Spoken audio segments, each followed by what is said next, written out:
ತೋರಣ ಹೋರಣ ಸಾಪ್ತಾಹಿಕ ಸರಣಿ ಕಾರ್ಯಕ್ರಮ.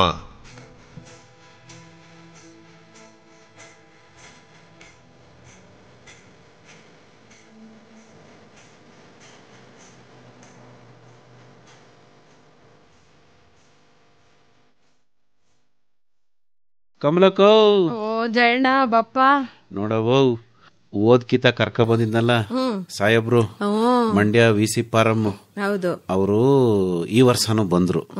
ಹಂಗಾಗಿ ಮತ್ತೆ ಕರ್ಕ ಬಂದಿದ್ದೀನಿ. ಡಾಕ್ಟರ್ ಶಿವಕುಮಾರಣ್ಣ ಅಂತ. ನಮಸ್ಕಾರ ಬುದ್ಧಿ. ಏನು ನಮಸ್ಕಾರ ಬುದ್ಧಿ. ನಮಸ್ಕಾರ, ಒಬ್ರಿಗೂ ನಮಸ್ಕಾರ. ಡಾಕ್ಟ್ರೆ, ಈಗ ನೀವು ನಮ್ಮೂರಿಗೆ ಬಂದು ನಿಮ್ ವಿಸಿ ಫಾರಂ ಕೃಷಿ ಮೇಳದ ಬಗ್ಗೆ ಕರಿಯಕ್ ಬಂದಿರೋದು ನಮ್ಗೆ ಬಹು ಖುಷಿ ಆಗ್ಬಿಟ್ಟದೆ ಇಲ್ವಾ? ಅದಕ್ಕ ಈಗ ನಮ್ ಕಮಲಕ್ಕ ಏನ್ ಕಡಿಮೆ ಅಂತ ಅನ್ಕೋಬೇಡಿ, ಒಂದು 25 ಸ್ವಸಹಾಯ ಗುಂಪುಗಳನ್ನ ಅವಳು ರಚನೆ ಮಾಡವಳೆ ಒಂದು 18 ಹಳ್ಳಿನಲ್ಲಿ. ಹಂಗಾಗಿ ಅವಳು ಒಂದ್ ಕಿತ ಹೇಳ್ಬಿಟ್ರೆ ಎಲ್ಲ ಗಾಡಿ ಕಟ್ಕೊಂಡು ಬಸ ಮಾಡ್ಕೊಂಡು ಬಂದ್ಬಿಡ್ತಾರೆ. ಅದ್ ಏನ್ ಹೇಳಕ್ ಬಂದಿರಿ ನಿಮ್ ಕೃಷಿ ಮೇಳದ ಬಗ್ಗೆ ಹೊಸಿ ಹೇಳ್ಬಿಡಿ ಬುದ್ಧಿ. ಕಮಲಕ್ಕ ಗೆಪ್ತೀನ್ ಕೇಳ್ಕೊಳವ ಡಾಕ್ಟ್ರು ಏನ್ ಹೇಳ್ತಾರೆ ಅಂತ. ಮೊದ್ಲಿಕ್ಕೆ ನಿಮ್ ಪರಿಚಯ ಮಾಡ್ಕೊಬಿಡಿ, ಯಾಕೆಂದ್ರೆ ಕಮಲಕ್ಕ ಮರ್ತ್ಕಿತ್ಕೊಂಡ್ಬಿಟ್ಟಿರ್ತಾಳೆ. ಎಲ್ಲ ರೈತ ಬಾಂಧವರಿಗೆ ನಮಸ್ಕಾರ. ನನ್ನ ಹೆಸರು ಡಾಕ್ಟರ್ ಶಿವಕುಮಾರ್ ಅಂತೇಳಿ. ನಾನು ಮಂಡ್ಯ ವಿಸಿ ಫಾರಂನಲ್ಲಿ ಸಹ ಸಂಶೋಧನಾ ನಿರ್ದೇಶಕನಾಗಿ ನಾನು ಕೆಲಸ ಮಾಡ್ತಾ ಇದ್ದೀನಿ.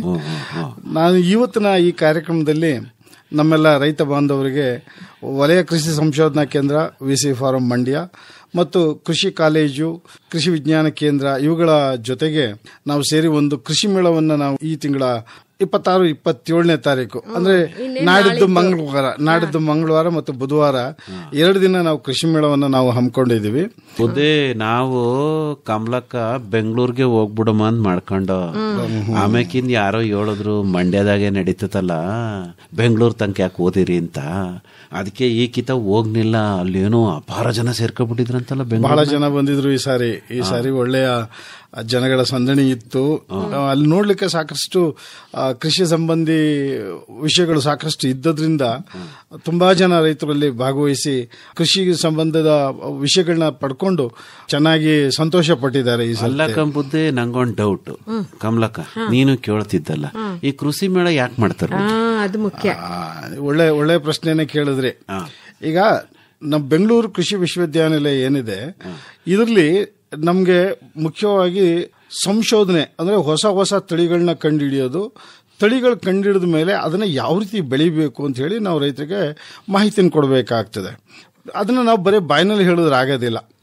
ನಾವೆಲ್ಲೇ ಖುದ್ದಾಗಿ ಅಲ್ಲಿ ಬೆಳೆನ ಬೆಳೆದು ತೋರಿಸಿ ರೈತರನ್ನ ನಾವು ಕರಿತೀವಿ, ಬನ್ನಿ ನೀವು ಈ ಬೆಳೆನ ನೋಡಿ, ಹೊಸ ತಳಿಗಳನ್ನ ಕಂಡುಹಿಡಿದಿದ್ದೀವಿ, ಆ ತಳಿಗಳನ್ನ ಬೆಳೆಯೋ ವಿಧಾನ ಹೇಗೆ, ಅದರಲ್ಲಿ ಏನು ಹುಳ ಬರ್ತದ, ರೋಗ ಬರ್ತದ, ಅದನ್ನ ನಿಭಾಯಿಸೋದು ಹೇಗೆ ಅನ್ನೋ ವಿಷಯಗಳನ್ನೆಲ್ಲ ನಾವು ಅಲ್ಲಿ ಮಾಡಿನೇ ತೋರಿಸಿರ್ತೀವಿ. ಬಾಯಿನಲ್ಲಿ ಹೇಳೋದಕ್ಕಿಂತ ಬೆಳೆನ ಖುದ್ದಾಗಿ ರೈತರು ನೋಡಿದ್ರೆ ಬಹಳ ಒಳ್ಳೇದಲ್ವೇ? ಒಳ್ಳೇದಾಯ್ತದೆ. ಹಾಗಾಗಿ ಈ ನಾಡಿದ್ದು 26ನೇ ತಾರೀಕು ಮಂಗಳವಾರ ನಾವು ಕಾರ್ಯಕ್ರಮ ಶುರು ಮಾಡಿ 27ನೇ ತಾರೀಕು ಕೂಡ ನಾವು ಈ ಕೃಷಿ ಮೇಳವನ್ನು ನಾವು ವಿಸಿ ಫಾರಂ ಅಲ್ಲಿ ಮಾಡ್ತಾ ಇದ್ದೀವಿ. ಅಲ್ಲ ಬುದ್ಧಿ, ರೈತರು ಬೆಳೆದಂಗೆ ನೀವು ಬೆಳೆದಿರಾ? ಹೌದು, ಮತ್ತೆ ಹಂಗೆ ಬೆಳೆದ್ರೆ ತಾನೇ ರೈತರಿಗೂ ಕೂಡ ನೋಡ್ಲಿಕ್ಕೆ ಒಂದು ಸಮಾಧಾನ ಆಗ್ತದೆ. ಈಗ ಅವ್ರಿಗೂ ಕೂಡ ಒಂದು ಧೈರ್ಯ ಬರ್ತದೆ. ಏನಂದ್ರೆ ನೋಡಿ, ನಾವು ಬೆಳೆದಿರೋದು ಹಿಂಗ್ ಬೆಳೆದಿದ್ದೀವಿ, ಇವ್ರಲ್ಲಿ ಈ ತರ ಬೆಳೆದಿದ್ದಾರೆ ಅಂದಾಗ ನಮ್ಮಲ್ಲಿ ಏನಾದ್ರು ತಪ್ಪುಗಳಾಗಿದಾವ, ಆ ತಪ್ಪುಗಳನ್ನ ಹೆಂಗ್ ತಿದ್ಕೋಬೇಕು ಅನ್ನಂತ ಮಾಹಿತಿಗಳನ್ನೆಲ್ಲ ಅವರು ಅಲ್ಲೇನೆ ಪಡಿಬಹುದು. ಹಾಗಾಗಿ ನಾವು ರೈತರುಗಳಿಗೆ ನಾವು ಅಲ್ಲಿಗೆ ಕರೆಯೋದು ಯಾಕೆ ಅಂತ ಹೇಳಿದ್ರೆ, ನೀವು ಬರೇ ಮಾತುಗಳನ್ನ ಕೇಳೋದಕ್ಕಿಂತ ಕಣ್ಣಾರೆ ನೀವು ನೋಡಿದ್ರೆ ನಿಮ್ಗೆ ಗೊತ್ತಾಗ್ತದಲ್ಲ. 2 ದಿವಸ ಕಾರ್ಯಕ್ರಮ ಅಲ್ವಾ ಬುದ್ಧಿ? 2 ದಿವಸದ ಕಾರ್ಯಕ್ರಮ ಇದೆ. 26ನೇ ತಾರೀಕು ಮಂಗಳವಾರ, ನಾಡಿದ್ದು ಮಂಗಳವಾರ, ಬುಧವಾರ, ಆಚೆ ನಾಡಿದ್ದು ಬುಧವಾರ. ಎಲ್ಲಿ ನಡೀತದೆ ಬುದ್ಧಿ ಇದು? ಮಂಡ್ಯ ವಿಸಿ ಫಾರಂ ನಲ್ಲಿದೆ. ಅಂದ್ರೆ ಮಂಡ್ಯ ಟೌನ್ ನಿಂದ 9 ಕಿಲೋಮೀಟರ್ ದೂರ ಮೇಲ್ಕೋಟೆ ರೋಡ್ ನಲ್ಲಿ ವಲಯ ಕೃಷಿ ಸಂಶೋಧನಾ ಕೇಂದ್ರ ಇದೆ. ಅಲ್ಲಿ ಆ ನಮ್ಮ ಜಮೀನುಗಳಲ್ಲಿ ನಾವು ಎಲ್ಲಾ ಬೆಳೆಗಳನ್ನ ನಾವು ಬೆಳೆದು ರೈತರಿಗೆ ನಾವು ತೋರಿಸ್ಕೊಡ್ತಾ ಇದ್ದೀವಿ. ಪಾಯಿಂಟ್ ಬಂದ್ಬಿಡೋಣ ಬುದ್ಧಿ. ಈಗ ಮಂಡ್ಯದಿಂದ ವಿಸಿ ಫಾರಮಿಗೆ ಬರಕ್ಕೇನಾದ್ರು ಬಸ್ದು ವ್ಯವಸ್ಥೆ ಮಾಡಿ? ಅದೇ ಬೇಕಾಗಿದ್ದು ಮುಖ್ಯವಾಗಿ. ಈಗ ನಾವು ಪ್ರತಿ ವರ್ಷದಂಗೆ ಈ ವರ್ಷನೂ ಕೂಡ ಮಂಡ್ಯ ಬಸ್ ಸ್ಟಾಪ್ ಹತ್ರ PWD ಆಫೀಸ್ ಇದೆ. ಅಲ್ಲಿಂದ ನಾವು ವಾಹನಗಳನ್ನ ಏರ್ಪಾಡು ಮಾಡಿದೀವಿ. ಬಸ್ ಇರ್ತದೆ. ಆ ಬಸ್ಸು ರೈತರುಗಳನ್ನ ನಮ್ಮ ವಿಸಿ ಫಾರ್ಮ್ ಕರ್ಕೊಂಡು ಬಂದು ತೋರಿಸಿ ಆದ್ಮೇಲೆ ವಾಪಸ್ ಅವ್ರನ್ನ ಮಂಡ್ಯಕ್ಕೆ ಬಿಟ್ಕೊಡುವಂತ ಏರ್ಪಾಡನ್ನ ನಾವು ಮಾಡಿದೀವಿ. ನಾವು ಮಂಡ್ಯಕ್ಕೆ ಬಂದ್ಬಿಟ್ರೆ ಆಯ್ತು. ಅಷ್ಟೇ ಅಲ್ಲಿಂದ ಬಸ್ ಸಿಗ್ತದೆ, ಹೋಯ್ತಾ ಇರೋದೆ. ಒಬ್ಬ ಉಪಕಾರ ಆಯ್ತು ಬುದ್ಧಿ. ಕಾಸ್ ಕೇಳಾರ ಬಸ್ಗೆ? ಇಲ್ಲ ಖಂಡಿತವಾಗೂ ಇಲ್ಲ. ಉಚಿತವಾಗಿ ಎಲ್ಲ ಏನಾದ್ರು ಕಂಡಕ್ಟರ್ ಮಾಡಕ್ಬಿಟ್ಟಿದ್ದೀರೋ ಬಸ್ಗೆ ಅಂತ ಎಲ್ಲ ರೈತರುಗಳಿಗೂ ನಾವು ಉಚಿತವಾಗಿ ಅಲ್ಲಿ ಕರ್ಕೊಂಡೋಗಿ, ಅಂದ್ರೆ ಓಡಾಡ್ತಲೇ ಇರ್ತೈತೆ ಆ ಬಸ್ಸು ಪ್ರತಿ ದಿನ ಬೆಳಿಗ್ಗಿನಿಂದ ಸಾಯಂಕಾಲದ ತನಕನೂ ಓಡಾಡ್ತಾ ಇರ್ತದೆ. ಯಾವಾಗ ಬಂದ್ರು ಕೂಡ ರೈತರು ಸುಲಭವಾಗಿ ನಮ್ಮ ಬಸ್ ಹತ್ಕೊಂಡು ಬಂದು ಕೃಷಿ ಮೇಳವನ್ನ ನೋಡಬಹುದು. ಈಗ 26ನೇ ತಾರೀಕು ಏನೇನ್ ಕಾರ್ಯಕ್ರಮ ಇರ್ತತೆ ಹೇಳ್ಬಿಡಿ ಬುದ್ಧಿ. 26ನೇ ತಾರೀಕು ನಮ್ಮ ಕರ್ನಾಟಕ ರಾಜ್ಯದ ಕೃಷಿ ಮಂತ್ರಿಗಳು ಕೃಷಿ ಮೇಳವನ್ನ ಉದ್ಘಾಟನೆ ಮಾಡ್ತಾರೆ. ಬೆಳಗ್ಗೆನೆ 9:00 ನಾವು ಕಾರ್ಯಕ್ರಮವನ್ನ ಶುರು ಮಾಡೋದ್ರಲ್ಲಿದ್ದೀವಿ. ಆ ಸಂದರ್ಭದಲ್ಲೇನೆ ನಮ್ಮ ಮೇಲ್ಕೋಟೆ ಶಾಸಕರವರು ಕಾರ್ಯಕ್ರಮದಲ್ಲಿ ಅಧ್ಯಕ್ಷತೆಯನ್ನು ವಹಿಸಿಕೊಂಡಿರ್ತಾರೆ. ಕೃಷಿ ವಿಶ್ವವಿದ್ಯಾನಿಲಯದ ಎಲ್ಲ ಅಧಿಕಾರಿಗಳು ಮತ್ತೆ ಕೃಷಿಗೆ ಸಂಬಂಧಪಟ್ಟಂತ ಎಲ್ಲ ಅಭಿವೃದ್ಧಿ ಇಲಾಖೆಗಳ ಅಧಿಕಾರಿಗಳು ಕೂಡ ನಮ್ಮ ಜೊತೆಗಿರ್ತಾರೆ. ಸೊ ಅವತ್ತಿಗೆ ಕಾರ್ಯಕ್ರಮ ಉದ್ಘಾಟನೆ ಮಾಡಿ ಆದ ನಂತರ ನಮ್ಮಲ್ಲಿ ಈ ಒಂದು ವಸ್ತು ಪ್ರದರ್ಶನವನ್ನು ಕೂಡ ನಾವು ಏರ್ಪಾಡು ಮಾಡಿದ್ದೀವಿ. ಚಂದಾಗಿರ್ತೈತೆ ಅದು. ಓದ್ಕಿತ ನೀನು ಅದೇನೇನೋ ತಗತಿದ್ದಲ್ಲ ಕೇಳು ಮತ್ತೆ ಏನೇನ್ ಇರ್ತೈತೆ ಅಂತ. ಏನೇನ್ ಇರ್ತೈತೆ ಅಲ್ಲಿ? ಈಗ ವಸ್ತು ಪ್ರದರ್ಶನದಲ್ಲಿ ಸುಮಾರು 250 ಮಳಿಗೆಗಳು ಬರ್ತವೆ. ವ್ಯವಸಾಯಕ್ಕೆ ಬೇಕಾದಂತ ಎಲ್ಲಾ ವಿಷಯಗಳು ಕೂಡ ಅಲ್ಲೇ ಸಿಕ್ಕುತ್ತೆ. ತಳಿಗಳಾಗ್ಬಹುದು, ಬೇರೆ ಬೇರೆ ಬೆಳೆಗಳಾಗಬಹುದು, ಅದಕ್ಕೆ ವ್ಯವಸಾಯಕ್ಕೆ ಬೇಕಾದಂತ ಪರಿಕರಗಳು, ಬಿತ್ತನೆ ಬೀಜ ಆಗಬಹುದು, ಔಷಧಿಗಳಾಗಬಹುದು, ಕಟಾವ್ ಬೇಕಾದಂತ ಉಪಕರಣಗಳಾಗಬಹುದು, ಎಲ್ಲವನ್ನು ಕೂಡ ಬೇರೆ ಬೇರೆ ಕಂಪನಿಗಳವರು ಮತ್ತೆ ಬೇರೆ ಬೇರೆ ಇಲಾಖೆಗಳವರು ಅಲ್ಲಿ ಪ್ರದರ್ಶನಕ್ಕೆ ಇಟ್ಟಿರ್ತಾರೆ. ಅವುಗಳನ್ನೆಲ್ಲವೂ ಕೂಡ ರೈತರು ನೋಡ್ಲಿಕ್ಕೆ ಚೆನ್ನಾಗಿರ್ತದೆ. ಓದ್ಕಿತ ನಿಮ್ಮ ಕಬ್ಬೆ ಮಾಡಕ್ ಬಿಟ್ಟಿದ್ರಲ್ಲ, ಎಲ್ಲಾ ಕಬ್ಬಿನ ತಳಿಗಳು ಅಲ್ಲಿ. ಹೌದು, ಮುಂದ್ಕ ಬೋ ಖುಷಿ ಆಯ್ತದೆ. ಎಂತದೋ ಭೀಮಾ ಅಂತ ಮಡಗಿದ್ರಲ್ಲ ಬುದ್ಧಿ, ದಪ್ಪ ಕಬ್ಬದು ಖುಷಿಯಾಗೋಯ್ತು. ಬೆಳೆದ್ರೆ ಹಿಂಗ್ ಬೆಳಿಬೇಕು ಅನ್ಕೊಂಡೆ ನಾನು. ಹೇಳ್ದೆ ಕೇಳಿ ಕಮಲಕ್ಕ. ಹೌದು, ಈಗ ನಾವು ಬೆಳಗ್ಗೆನೆ ಬಂದ್ಬಿಡ್ತೀವಿ, ಅಷ್ಟೆಲ್ಲ ನೋಡೋ ಹೊತ್ತಿಗೆ ಸಂಧೆ ಆಗೋಯ್ತದೆ. ಮತ್ತೆ ಮಧ್ಯಾಹ್ನ ಊಟದ ವ್ಯವಸ್ಥೆ ಏನಾದ್ರೂ ಇರ್ತದ ಅಂತ? ಖಂಡಿತವಾಗಿಯೂ ಮಂಡ್ಯದ ವಿಸಿ ಫಾರಂ ನಲ್ಲಿ ನಮ್ಮ ಸ್ಥಳೀಯ ಪದ್ಧತಿದು ಊಟ ಬಹಳ ಚೆನ್ನಾಗಿರ್ತದೆ. ನಮ್ಮ ರೈತರಿಗೆ ಬಹಳ ಇಷ್ಟವಾಗುವಂತ ವಿಷಯ ಕೂಡ. ಊಟವೇ ಫೇಮಸ್ ಅಲ್ವಾ ಬುದ್ಧಿ? ಕಾಳುಳ್ಳಿ ಮಾಡ್ತಾರೆ, ರಾಗಿ ಮುದ್ದೆ, ನಿಮ್ಗೆ ಕಾಳು ಸಾಂಬಾರು, ಅನ್ನ, ರಸಮ್, ಮೊಸರನ್ನ, ಈ ರೀತಿ ಎಲ್ಲ ನಮ್ಮ ಸ್ಥಳೀಯವಾದಂತ ಊಟನೇ ನಾವು ರೈತರಿಗೆ ಬಡಿಸ್ಕೊಡ್ತೀವಿ. ಅದು ಕಡಿಮೆ ದರದಲ್ಲಿ. ವಯಸ್ಕರಿಗೆ 20 ರೂಪಾಯಿ ಚಾರ್ಜ್ ಮಾಡ್ತೀವಿ. ಅದೇ ರೀತಿ ಶಾಲಾ ಮಕ್ಕಳು ಅಂತವ್ರಿಗೆಲ್ಲರೂ ಕೂಡ ನಾವು ಕರೀತಾ ಇದ್ದೀವಿ. ಅವರೆಲ್ಲ ಬಂದವರಿಗೆ ಕೇವಲ 10 ರೂಪಾಯಿನ ದರದಲ್ಲಿ ನಾವು ಮಕ್ಕಳಿಗೆ ಊಟವನ್ನ ಒದಗಿಸ್ಕೊಡ್ತೀವಿ. ವಿಸಿ ಫಾರಂ ಊಟ ಅಂದ್ರೆ ಸಾಮಾನ್ಯವಾಗಿ ನಮ್ಮ ಸುತ್ತಮುತ್ತ ಎಲ್ಲ ರೈತರಿಗೂ ಕೂಡ ಮತ್ತೆ ಬರ್ತಕ್ಕಂತ ರೈತರಿಗೆ ಅದು ಬಹಳ ಹಿಡಿಸಿದೆ. ಪ್ರತಿ ವರ್ಷವನ್ನ ಅದನ್ನ ಅವರು ಬಯಸ್ತಾರೆ. ನಮ್ಗೆ ಊಟವನ್ನ ಕೂಡ ಇದೇ ರೀತಿ. ಹೌದು, ಅದೇನೋ ನುಚ್ಚೆಲ್ಲ ಹಾಕ್ಬಿಟ್ಟು ಮಾಡ್ತಿರಲ್ಲ, ಬೆಳ್ಳಿಗಿರ್ತವೆ, ಬೋಸಂದಾಗಿರ್ತವೆ. ನೀವು ಹೋದ್ಸತಿ ಊಟ ಮಾಡಿ ನಿಮ್ಗೆ ಇಷ್ಟ ಆಗಿತ್ತು ಅದು ಊಟ? ನನಗೊಬ್ಬನಿಗೆ ಯಾಕೆ ಕಮಲಕ್ಕನ್ ಕೇಳಿ 2 ಮುದ್ದೆ ಹೊಡೆದ. ಈ ಸಾರಿನೂ ಬನ್ನಿ, ಈ ಸರ್ತಿನೂ ಕೂಡ ನೀವೆಲ್ಲಾ ರೈತರ ಜೊತೆಗೆ ಸೇರ್ಕೊಂಡು ಊಟ ಮಾಡೋದು ಅದೊಂದು ಸಂತೋಷ ಇರ್ತದೆ. ಕೈ ತುಂಬಾ ಬಡಿಸ್ತಾರ ಬುದ್ಧಿ. ದುಡ್ಡು ಕೊಡೋದು ದೊಡ್ಡದಲ್ಲ, ಆದ್ರೆ ಬಡಿಸ್ತಾರಲ್ಲ.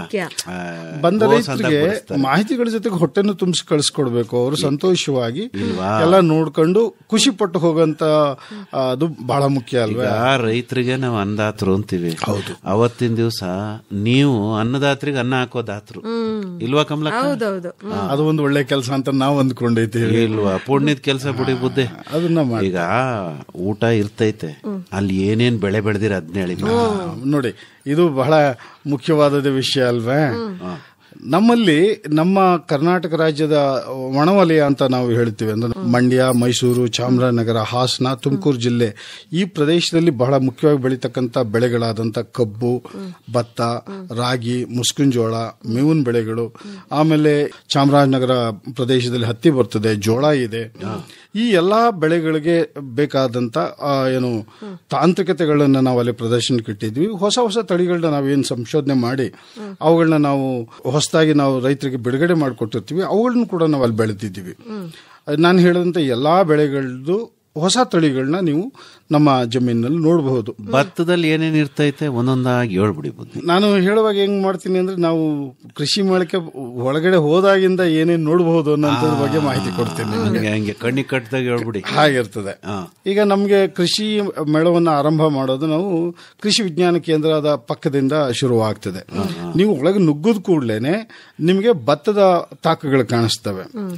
ನುಗ್ಗದ ಕೂಡಲೇ ಎಡಗಡೆನಲ್ಲಿ ಹೈಬ್ರಿಡ್ ಭತ್ತ ಕಾಣಿಸುತ್ತೆ. ಈ ವರ್ಷ ನಾವು ಒಂದು ಹೊಸದಾದಂತ ಹೈಬ್ರಿಡ್ ಅನ್ನ ನಾವು ರೈತರಿಗೆ ನಾವು ಪರಿಚಯ ಮಾಡಿಕೊಟ್ಟಿದ್ದೀವಿ. KRH 11 ಅಂತ ಹೇಳಂತ ಒಂದು ಹೈಬ್ರಿಡ್ ಭತ್ತ ಇದೆ. ಇದು ಹೆಚ್ಚಿನ ಇಳುವರಿ ಕೊಡ್ತಕ್ಕಂತ ಹೈಬ್ರಿಡ್ ಭತ್ತ. ಎಕರೆಗೆ 30 ರಿಂದ 35 ಕ್ವಿಂಟಾಲ್ಗಿಂತ ಹೆಚ್ಚಿಗೆ ನೀವು ಇಳುವರಿ ಅಂತ ಹೇಳುವಂತ ಸಾಮರ್ಥ್ಯ ಇದೆ. ನಿಮಗೆ ಗೊತ್ತಿರಂಗೆ ಹೋದ ವರ್ಷ ನಾವು KRH 4 ಅನ್ನಂತ ಹೈಬ್ರಿಡ್ ಅನ್ನು ನಾವು ನಿಮಗೆಲ್ಲ ತೋರಿಸಿದ್ವಿ. ಅದರಲ್ಲಿ ಕಾಳು ಸಣ್ಣ ಇದೆ, ಇಳುವರಿನೂ ಜಾಸ್ತಿ ಬರ್ತಾ ಇತ್ತು. ಬಟ್ ರೈತರು ಏನಂತಂದ್ರು ಅಂದ್ರೆ, ಸರ್ ವ್ಯಾಪಾರ ಮಾಡ್ಲಿಕ್ಕೆ ಇದೊಂದು ಸ್ವಲ್ಪ ದಪ್ಪ ಅಂತಾರೆ ವ್ಯಾಪಾರಸ್ಥರು, ಅದಕ್ಕಿಂತ ಸ್ವಲ್ಪ ಸಣ್ಣವಾಗಿರುವಂತ ಭತ್ತನೇ ಬೇಕು ಅಂತ ಕೇಳೋದ್ರಿಂದ ನಾವು KRH 4ಕ್ಕಿಂತಲೂ ಸಣ್ಣವಾಗಿರುವಂತ KRH 11 ನಾವೀಗ ಅಭಿವೃದ್ಧಿ ಮಾಡಿ ರೈತರ ಜಮೀನಿಗೆ ನಾವು ಇದನ್ನು ಕೊಡ್ತಾ ಇದ್ದೀವಿ. ನಮ್ ಕಮಲಕ್ಕೆ ಯಾವಾಗಲೂ ಸಣ್ಣಕ್ಕೆ ಉಣ್ಬೇಕು ಸ್ವಲ್ಪ ಕಷ್ಟ ನುಂಗಕ್ಕೆ. ಅದಕ್ಕೆ ನೋಡಿ ಸಣ್ಣ ಭತ್ತದನ್ನ ಹೈಬ್ರಿಡ್ ಮಾಡಿದೀವಿ. ಹೈಬ್ರಿಡ್ ನಿಮ್ಗೆ ಇಳುವರಿ ಜಾಸ್ತಿ ಬರ್ತದೆ ಅನ್ನುವಂತ ದೃಷ್ಟಿಲಿ KRH 11 ತಳಿ ಇದೆ. ಅದಾದ್ಮೇಲೆ ನಿಮ್ಗೆಲ್ಲ ಗೊತ್ತಿರೋ ಹಾಗೆ ಏನಂದ್ರೆ, ನಮ್ಮಲ್ಲಿ ಈ ರಾಜಮುಡಿ ಭತ್ತ ಇದೆ, ಗೊತ್ತಿದೆಯಲ್ವಾ? ರಾಜಮುಡಿ ಅದು ನಿಮ್ಗೆ ಊಟದ ಕ್ವಾಲಿಟಿ ತುಂಬಾ ಚೆನ್ನಾಗಿದೆ ಅಂತ ರೈತರಿಗೆ ಬಹಳ ಇಷ್ಟ ಆಗುವಂತ ತಳಿ. ಆದ್ರೆ ಅದೇನಂದ್ರೆ ಎತ್ತರ ಬೆಳೆದು ಬಿದ್ದೋಗ್ತದೆ, ಅವಧಿನೂ ಜಾಸ್ತಿ. ಅದನ್ನ ನೀವು ಬೇಸಿಗೆನಲ್ಲಿ ಏನಾದ್ರು ಬಿತ್ತನೆ ಮಾಡ್ಬಿಟ್ರೆ ಅದು ಹೂ ಬರೋದೇ ನಿಮ್ಗೆ ನವೆಂಬರ್ನಲ್ಲಿ. ಜೂನ್ ಜುಲೈನಲ್ಲಿ ಬಿತ್ತನೆ ಮಾಡಿದ್ರು ನವೆಂಬರ್ನಲ್ಲಿ ಬರ್ತದೆ. ಅಂದ್ರೆ ಅದು ಸರಿಯಾಗಿ ಏನು ನವೆಂಬರ್ನಲ್ಲೇನೆ ಹೂ ಬರುವಂತ ತಳಿ. ಅದು ಅವಧಿ ಜಾಸ್ತಿ ತಗೋತದೆ. ಅದಕ್ಕೆ ನಾವು ಅದನ್ನ ಸಂಕಲನ ಮಾಡಿ ಅಂದ್ರೆ ಕ್ರಾಸಿಂಗ್ ಮಾಡಿ ಹೊಸದಾಗಿ ಗಿಡ್ಡುವಾದಂತ ರಾಜಮುಡಿನ ನಾವೀಗ ಅಭಿವೃದ್ಧಿ ಮಾಡಿದ್ದೀವಿ. ಅದನ್ನು ಕೂಡ ನೀವು ನೋಡಬಹುದು.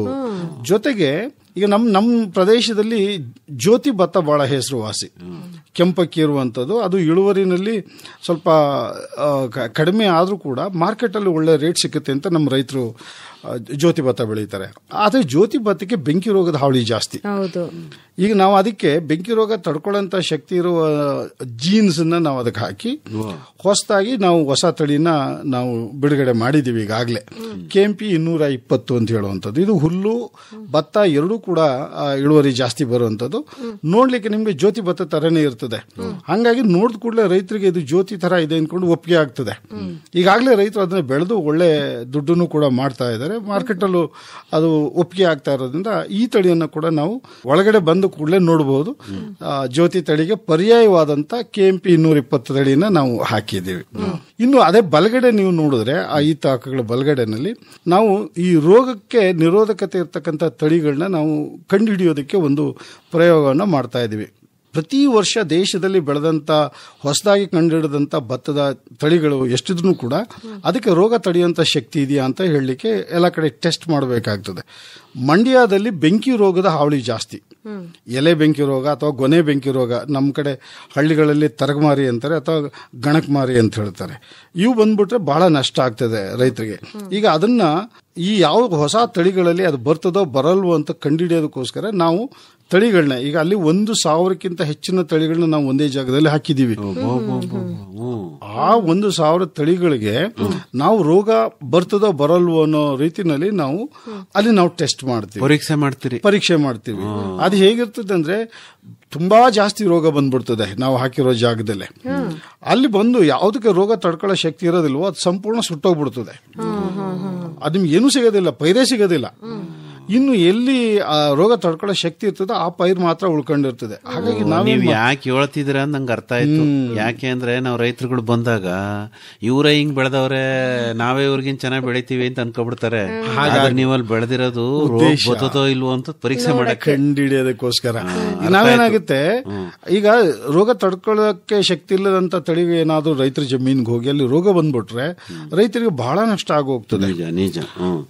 ಅದಕ್ಕಾಗಿ ಆ ರೀತಿ ತಡ್ಕೊಳ್ಳೋ ಶಕ್ತಿ ಇಲ್ಲದಂತ ತಳಿನ ನಾವು ರೈತರಿಗೆ ಕೊಡ್ಲಿಕ್ಕೆ ಹೋಗೋದಿಲ್ಲ.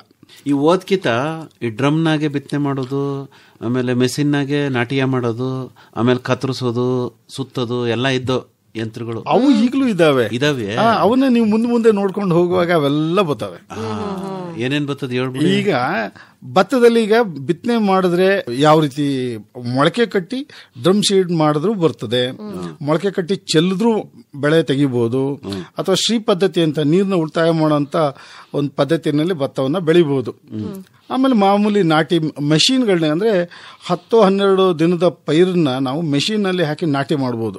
ಇವುಗಳನ್ನೆಲ್ಲ ಕೂಡ ನಾವು ಅಲ್ಲಿ ನಾಟಿ ಮಾಡಿದೀವಿ. ಶ್ರೀ ಪದ್ಧತಿ ಆಗಬಹುದು, ಡ್ರಮ್ ಸೀಡರ್ ಇಂದ ಆಗಬಹುದು, ಅಥವಾ ಮೆಷಿನ್ ನಾಟಿ ಆಗಬಹುದು. ಇಷ್ಟನ್ನು ಕೂಡ ನಾವು ಅಲ್ಲಿ ಬೆಳೆದಿದ್ದೀವಿ. ಆ ತಳಿಗಳನ್ನ ಈ ರೀತಿ ಬೆಳೆದಾಗ ಹೆಂಗ್ ಬರ್ತದೆ ಅನ್ನೋದು ರೈತರು ಖುದ್ದು ನೋಡಬಹುದು. ಜೊತೆಗೆ ಈ ಮಾಡೋ ವಿಧಾನವನ್ನು ಕೂಡ ನಾವು ಅಲ್ಲೇನೆ ಭತ್ತದ ಗದ್ದೆ ಪಕ್ಕದಲ್ಲೇ ನಿಮ್ಗೆ ಪ್ರಾತ್ಯಕ್ಷಿಕ ಮುಖಾಂತರ ನಾವು ತೋರಿಸ್ಕೊಡ್ತೀವಿ. ನೀವೇ ನೋಡ್ಬೋದು. ಈಗ ಬಿತ್ತನೆ ಡ್ರಮ್ ಸೀಡರ್ ಮಾಡೋದಾದ್ರೆ ಮೊಳಕೆ ಯಾವ ರೀತಿ ಕಟ್ಕೊಂಡಿರ್ಬೇಕು, ಎಷ್ಟು ಮೊಳಕೆ ಬಂದಿದ್ರೆ ಒಳ್ಳೇದು, ತುಂಬಾ ಉದ್ದ ಬಂದಿದ್ರೆ ತೊಂದರೆ ಆಗ್ತದೆ, ಜಸ್ಟ್ ಕುರುಮಳೆ ಅಂತೀವಿ, ಕಣ್ಣು ಒಡೆದಿರ್ಬೇಕು. ಆ ಹಂತದಲ್ಲಿರೋಂಥ ಪೈರನ್ನ ಡ್ರಮ್ಗೆ ಹಾಕೊಂಡು ಎಳೆದ್ರೆ ನಿಮಗೆ ಬಹಳ ಚೆನ್ನಾಗಿ ನಾವು ಬೆಳೆನ ತೆಗಿಬಹುದು. ಆಮೇಲೆ ಡ್ರಮ್ ಸೀಡರ್ ಬಳಸಿದಾಗ ಏನಾಗ್ತದೆ ಅಂದ್ರೆ ಕೆಲವು ಸತಿ ಕಳೆದು ತೊಂದರೆ ಜಾಸ್ತಿ ಆಗ್ತದೆ. ಈಗ ಭತ್ತದ ಗದ್ದೆಗಳಲ್ಲಿ ಕಳೆದು ಬಹಳ ತೊಂದರೆ ಇದೆ, ಖರ್ಚು ಜಾಸ್ತಿ ಬರ್ತದೆ. ಹೀಗಾಗಿ ಹೊಸದಾಗಿರ್ತಕ್ಕಂಥ ಹೊಸ ಕಳೆ ನಾಶಕಗಳು ಈಗ ನಮ್ಮ ಮಾರ್ಕೆಟ್ ಅಲ್ಲಿ ಸಿಗ್ತಾ ಇದಾವೆ. ಈ ಕಳೆ ನಾಶಕ ಬಳಸ್ಕೊಂಡು ಭತ್ತದ ಗದ್ದೆನಲ್ಲಿ ಅಥವಾ ಡ್ರಮ್ ಸೀಡರ್ ನಲ್ಲಿ ನಾವು ಹೇಗೆ ಕಳೆನ ನಿಯಂತ್ರಣ ಮಾಡಬಹುದು ಅನ್ನೋಂಥದ್ದು ಬಹಳ ಮುಖ್ಯ. ಏನೇನು ಯಂತ್ರಗಳಿರ್ತವೆ ಹೇಳಿ ಬುದ್ಧಿ? ಚಂದಾಗಿರ್ತದೆ ಯಂತ್ರಗಳು ನಮ್ಮಲ್ಲಿ. ಬಿತ್ತನೆಯಿಂದ ಹಿಡಿದು ಕುಯಿಲ್ ತನಕನು ಒಕ್ಕಣೆ ಮಾಡೋ ತನಕ ಬೇಕಾದಂತ ಎಲ್ಲಾ ಯಂತ್ರಗಳು ನಮ್ಮಲ್ಲಿ ಲಭ್ಯ ಇದೆ. ಅವೆಲ್ಲವನ್ನೂ ಕೂಡ ನಾವು ರೈತರಿಗೆ ಪ್ರದರ್ಶನ ಮಾಡೋದ್ರ ಜೊತೆಗೆ ಅವುಗಳನ್ನ ಪ್ರಾತ್ಯಕ್ಷಿಕೆ ಮುಖಾಂತರ ಕೂಡ ಜಮೀನಿನಲ್ಲಿ ನಾವು ಕಾರ್ಯ ಮಾಡಿಸಿ ನಾವು ತೋರಿಸ್ತೇವೆ. ಅಂತ ಮ್ಯಾಲ್ ಕಾರ್ತಾ ಇರ್ತೈತಲ್ಲ, ಡ್ರೋನ್ ಅಂತಾರೆ. ಅದು ಖುಷಿಯಾಗಿತ್ತು ಕಮಲಕ್ಕಂಗೆ. ಜಯಣ್ಣಂಗೆ ಯಾವಾಗ್ಲೂ ಅದರದೇ ವಿಷಯ. ಈ ಕಿತನೂ ಇರ್ತದ ಬುದ್ಧಿ. ಈ ಸಾರಿ ನಾವು ಅದನ್ನ ತೋರಿಸ್ತೇವೆ.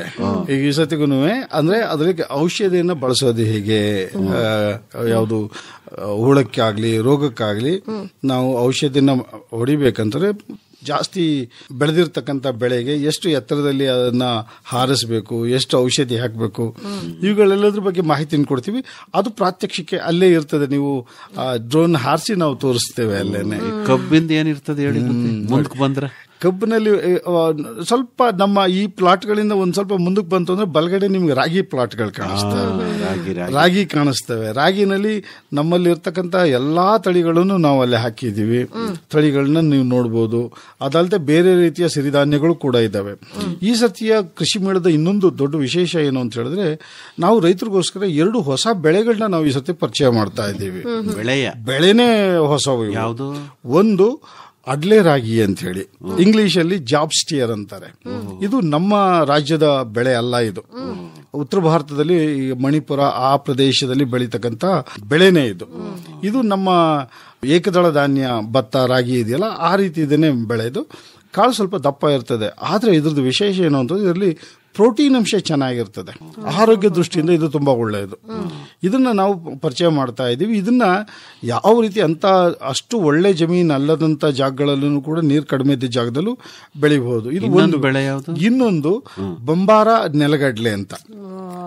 ಇದು ವಿಶೇಷ ಏನು ಅಂತ ಹೇಳಿದ್ರೆ, ಇದು ಅಲಸಂದೆ ಜಾತಿಗೆ ಸೇರಿದ್ದು. ಕಾಯಿನ ಮಣ್ಣು ಒಳಗಡೆ ನೆಲಗಡ್ಲೆ ಬೆಳೆದಂಗೆ ಕಾಯಿ ಬಿಡ್ತದೆ. ಅಲ್ಲ ಅಂದ್ರೆ ಕಡ್ಲೆಕಾಯಿ ತರ ಇರ್ತದೆ. ಮಣ್ಣಿನ ಒಳಗಡೆ ಇದು ಕಡ್ಲೆಕಾಯಿ ತರ ಬಿಡ್ತದೆ. ಆದ್ರೆ ಇದು ಅಲಸಂದೆ ಜಾತಿಗೆ ಸೇರುತ್ತೆ. ಅಂದ್ರೆ ನಾವು ಕಡ್ಲೆಕಾಯಿ ತರ ತಿನ್ನಂಗಿಲ್ಲ. ಅದೇ ರೀತಿ ತಗೊಂಡು ನೀವು ಬಿಡಿಸ್ಕೊಂಡು ನೀವು ಅದರಿಂದ ಎಲ್ಲಾ ರೀತಿಯ ಪದಾರ್ಥಗಳನ್ನು ಮಾಡಕ್ಕೆ ಅವಕಾಶ ಇದೆ. ಇದ್ರದ್ದು ಇನ್ನೊಂದು ವಿಶೇಷ ಅಂತ ಹೇಳಿದ್ರೆ, ಇದರಲ್ಲಿ ಹೃದಯದ ಕಾಯಿಲೆಗಳಿಗೆ ಉಪಯೋಗ ಆಗೋ ರೀತಿಗೆ ಪೊಟ್ಯಾಷಿಯಂ ಜಾಸ್ತಿ ಇರ್ತದೆ. ಸೋಡಿಯಂ ಅಂತಂದ್ರೆ ಮೇವಿಂದು ತಾಕ್ ಮಾಡಿರಂತಲ್ಲ. ಮೇವೊಂದು ಇದಾವೆ. ಮೇವಿನಲ್ಲಿ ನಮ್ಮಲ್ಲಿ ಸುಮಾರು 80 ಬೇರೆ ಬೇರೆ ಜಾತಿ ಮೇವುಗಳಿದಾವೆ. ಅವುಗಳೆಲ್ಲವನ್ನೂ ಕೂಡ ನೋಡ್ಲಿಕ್ಕೆ ಈ ಸರ್ತಿ ಬಹಳ ಚೆನ್ನಾಗಿದೆ. ಕಬ್ಬಿಂದು ಚೆನ್ನಾಗಿದೆ. ಕಬ್ಬನು ತುಂಬಾ ಚೆನ್ನಾಗಿವೆ. ಕಬ್ಬಿನಲ್ಲಿ ಹೋದ ಸತಿ ಎಲ್ಲ ನಾವು VCF 517 ಏನು ತಳಿನ ನಾವು ಬಿಡುಗಡೆ ಮಾಡಿ ಈಗಾಗಲೇ ಬಹಳಷ್ಟು ಪ್ರದೇಶ ಅದು ರೈತರು ಬೆಳೀತಾ ಇದ್ದಾರೆ. ಆದ್ರೆ ಒಂದೇ ತಳಿನ ನಾವು ಜಾಸ್ತಿ ಪ್ರದೇಶ ಬೆಳೆದು ಯಾವತ್ತು ತಪ್ಪೋದು. ಅಂದ್ರೆ ಏನಾದ್ರೂ ಬೇರೆ ರೋಗನೋ ಏನೋ ಒಂದು ಬಂದ್ಬಿಟ್ರೆ ಇಡೀ ಪ್ರದೇಶ ಆವರಿಸ್ಕೊಂಡು ಅದು ಬೆಳೆ ಹಾಳಾಗುವಂತ, ರೈತರಿಗೆ ನಷ್ಟ ಆಗುವಂತ ಸಂಭವ ಇರ್ತದೆ. ಅದಕ್ಕೆ ಕಡಿಮೆ ಹೂ ಬರ್ತಕ್ಕಂಥ ಇಳುವರಿನಲ್ಲೂ ಕೂಡ ಚೆನ್ನಾಗಿರ್ತಕ್ಕಂಥ ಸಕ್ಕರೆಂಶ ಚೆನ್ನಾಗಿರ್ತಂತ ಇನ್ನೊಂದು ತಳಿ COVC 180-61 ಅಂತ ಇನ್ನೊಂದು ತಳಿನ ನಾವು ಬಿಡುಗಡೆ ಮಾಡಿದೀವಿ. ಅದನ್ನು ಕೂಡ ರೈತರು ನಮ್ಮ ಇದರಲ್ಲಿ ನೋಡಬಹುದು. ಜೊತೆಗೆ ನಮ್ಮ ರೈತರಿಗೆ ಏನಾಗಿದೆ, ಬಿತ್ತನೆನ ಮೊದಲು 3-3.5 ಟನ್ ತಗೊಂಡೋಗಿ ಬಿತ್ತನೆ ಹಾಕ್ತಿದ್ರು. ಅದು ಬಹಳ ಖರ್ಚು ಜಾಸ್ತಿ ಬೀಳ್ತಿತ್ತು. ಈಗ ರೈತರು ಅವ್ರದೇ ಜಮೀನಿನಲ್ಲಿ ಬಿತ್ತನೆನ ಮಾಡ್ಕೊಳ್ಳಿಕ್ಕೆ ಅವಕಾಶ ಇದೆ. ಒಂಟಿ ಕಣ್ಣಿನ ಬಿತ್ತನೆನ ನಾವು ಮಾಡಬಹುದು. ಒಂಟಿ ಗಿಣ್ಣನ್ನ ನಾವು ನರ್ಸರಿ ಮಾಡಿಕೊಂಡು ಬಿತ್ತನೆ ಮಾಡಿದ್ರೆ ರೈತರಿಗೆ ಅವ್ರ ಜಮೀನು ಖಾಲಿ ಆಗ್ಲಿಕ್ಕೆ ಮುಂಚೆನೆ ಒಟ್ಟು ಮಾಡ್ಕೊಳ್ಳೋದಕ್ಕೆ ಅವಕಾಶ ಸಿಕ್ಕಿದೆ. ಇದನ್ನ ನಾವು ಬೆಳಗ್ಗೆ ಬಂದ್ಬಿಟ್ರೆ ಸಂಜೆವರೆಗೂ ನೋಡ್ಬೋದಲ್ವೇ? ಸಂಜೆ ತನಕನೂ ನಿಮ್ಗೆ ನೋಡ್ಲಿಕ್ಕೆ ಬಹಳಷ್ಟು ವಿಷಯಗಳು ಇರ್ತೈತೆ ಮೇಳ. ನಾವು ಬೆಳಿಗ್ಗೆ 9 ಗಂಟೆಗೆ ಶುರು ಮಾಡಿದ್ರೆ ಕತ್ಲೆ ಆಗೋ ತನಕ 5:30-6 ಗಂಟೆ ತನಕನೂ ಕೂಡ ರೈತರು ಜಮೀನುಗಳನ್ನ ನೋಡಬಹುದು. ಆಮೇಲೆ ವಿಜ್ಞಾನಿಗಳ ಜೊತೆ ರೈತರು ಚರ್ಚೆ ಮಾಡಬಹುದಲ್ವೇ? ಹೌದು, ಈಗ ಮಡಗಿರ್ತೀರಿ. ಅದು ಮಾಡ್ತೇವೆ. ಯಾಕಂದ್ರೆ ರೈತರಿಗೂ ಅವ್ರದ್ದು ಕೃಷಿಗೆ ಸಂಬಂಧಪಟ್ಟಂತ ಬಹಳಷ್ಟು ಅನುಮಾನಗಳು, ಸಂಶಯಗಳಿರ್ತವೆ, ಅಥವಾ ಜಮೀನಿಗೆ ಸಂಬಂಧಪಟ್ಟ ತೊಂದರೆಗಳಿರ್ತವೆ.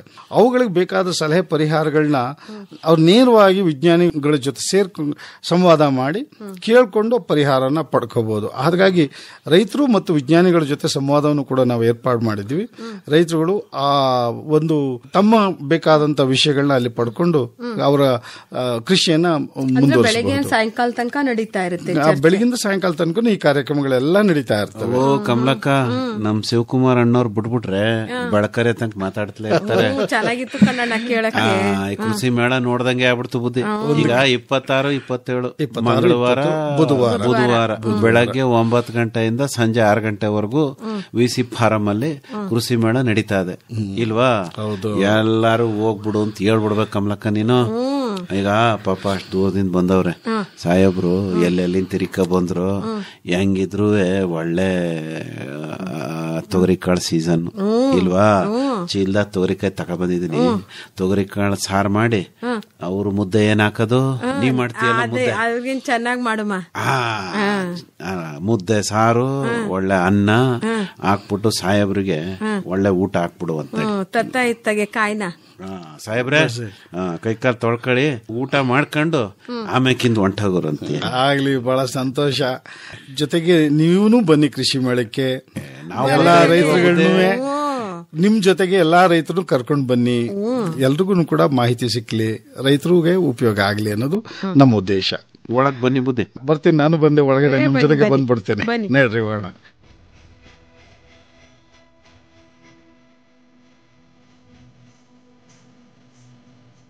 ತೋರಣ ಹೋರಣ ಸಾಪ್ತಾಹಿಕ ಸರಣಿ ಕಾರ್ಯಕ್ರಮ ಕೇಳಿದಿರಿ.